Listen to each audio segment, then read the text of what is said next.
مراد ثانی 806 ہجری بمطابق 1404 میں عماسیہ میں پیدا ہوئے۔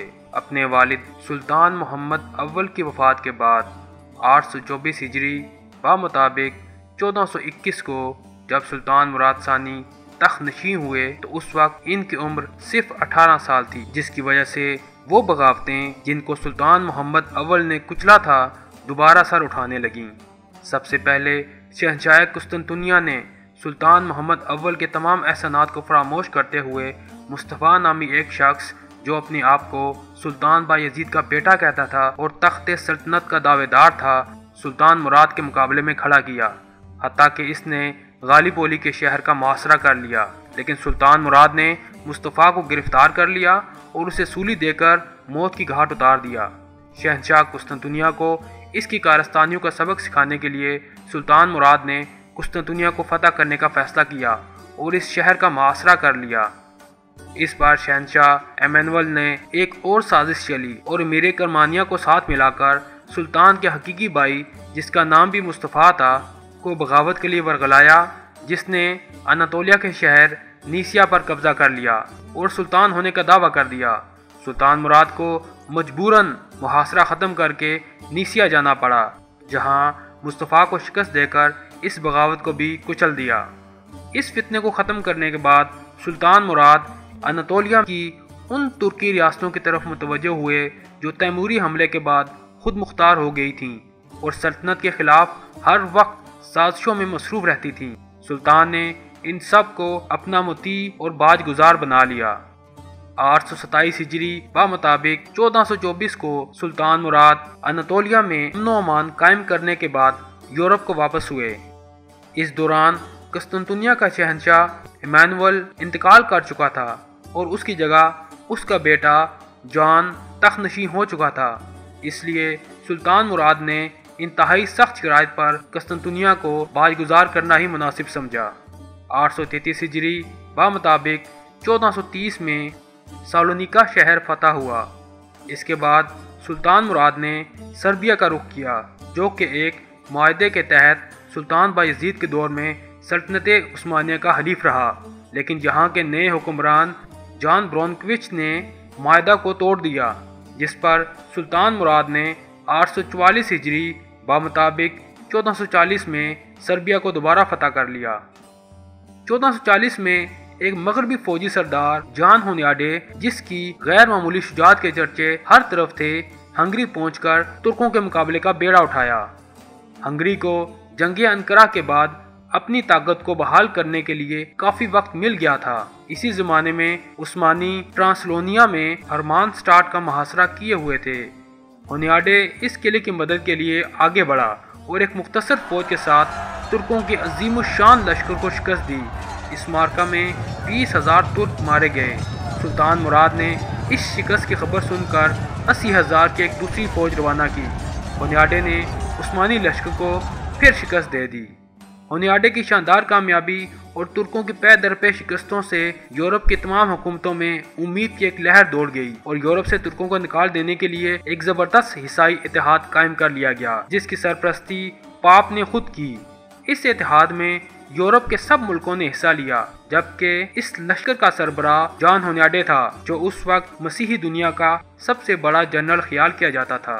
سلطان مراد اس وقت کرمانیہ کی بغاوت کے سلسلے میں اناطولیہ میں موجود تھے۔ ان کی عدم موجودگی سے فائدہ اٹھا کر عیسائی لشکر شہر پر شہر فتح کرتا گیا۔ پے در پے شکستوں نے عثمانی فوج کو بہت کمزور کر دیا تھا، اس لیے سلطان مراد نے اس وقت صلح کر لینا مناسب سمجھا۔ بالآخر 1444 کو زیجیڈین کے مقام پر 10 سال کے لیے ایک صلح نامہ مرتب ہوا، جس کی روح سے سربیا سلطنت عثمانیہ سے آزاد کر دیا گیا اور ولاچیا ہنگری کے حوالے کر دیا گیا۔ 20-22 سال کی مسلسل لڑائیوں کے بعد سلطان مراد جب اپنے یورپی دشمنوں سے معاہدہ کر کے اناطولیہ کی طرف واپس آئے، اسی اثناء میں انہیں اپنے بیٹے علاؤالدین کی موت کی خبر پہنچی۔ انہیں اپنے بیٹے کی جدائی کا بہت صدمہ ہوا اور دل دنیا سے اچاٹ ہو گیا۔ اپنے بیٹے محمد، جس کی عمر صرف 14 برس تھی، کو تخت پر بٹھا کر خود مغنیسیہ چلے گئے تاکہ باقی عمر یکسوئی کے ساتھ اللہ کی عبادت کر سکیں۔ جیسے ہی نو عمر اور نا تجربہ کار سلطان محمد کی تخت نشینی کی خبریں عام ہوئیں، اناطولیہ میں امیر کرمانیہ نے پھر بغاوت شروع کر دی۔ دوسری طرف یورپ میں کارڈینل جولین، شاہ ہنگری لارڈ سلاس ہونیاڈے اور اس کے کچھ مددگار زیجیڈین معاہدے کی عہد شکنی کے لیے اٹھ کھڑے ہوئے، اور جب عثمانیوں نے معاہدے کے مطابق سربیا اور ولاچیا کے علاقے مکمل طور پر خالی کر دیے تو نصرانیوں نے معاہدہ توڑ ڈالا۔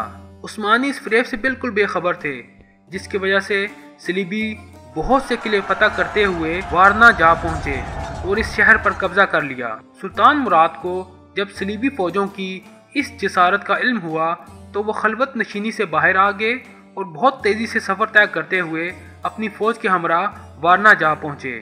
848 ہجری بمطابق 1444 کو دونوں فوجیں وارنا کے مقام پر بد مقابل ہوئیں۔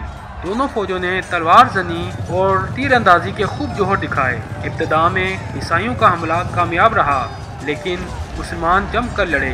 اس اثناء میں لارڈ سلاس اور سلطان مراد کا آمنا سامنا ہوا۔ سلطان مراد نے ایک ہی لمحے میں اپنا نیزہ عہد شکن بادشاہ کے پیٹ میں اتار دیا۔ ہنگری کا یہ بادشاہ اپنے گھوڑے سے پکے ہوئے پھل کی طرح گرا اور ایک سپاہی نے آگے بڑھ کر اس کا سر کاٹ لیا اور اس کے کٹے ہوئے سر کو نیزے پر رکھ کر نصرانیوں کی طرف بلند کیا۔ امرائے ہنگری کے دل اس منظر کو دیکھتے ہی بیٹھ گئے اور بدحواسی کے عالم میں میدان چھوڑ کر بھاگے۔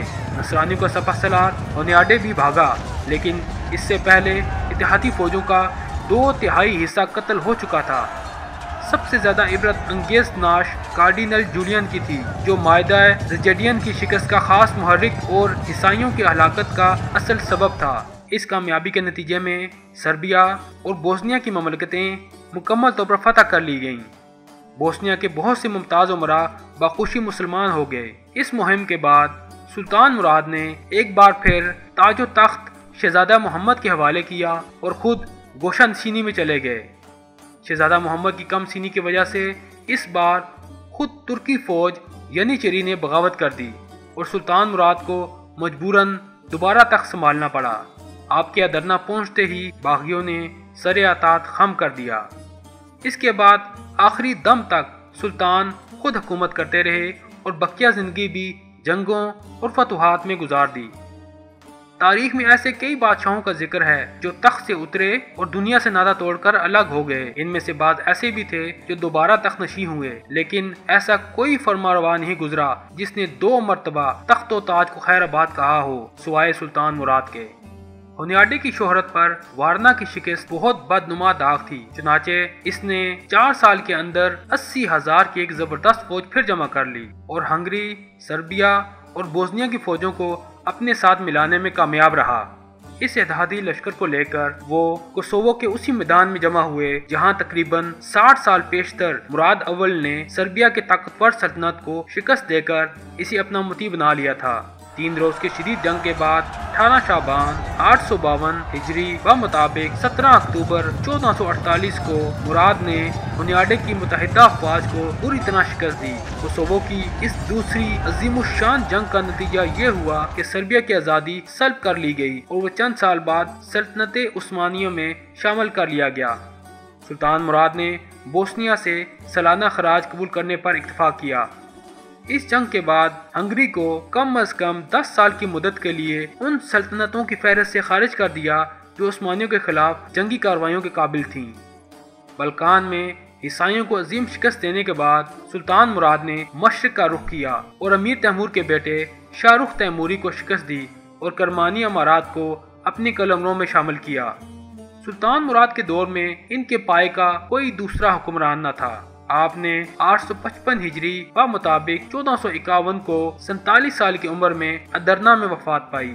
آپ کی وصیت کے مطابق آپ کو بروسا میں دفن کیا گیا۔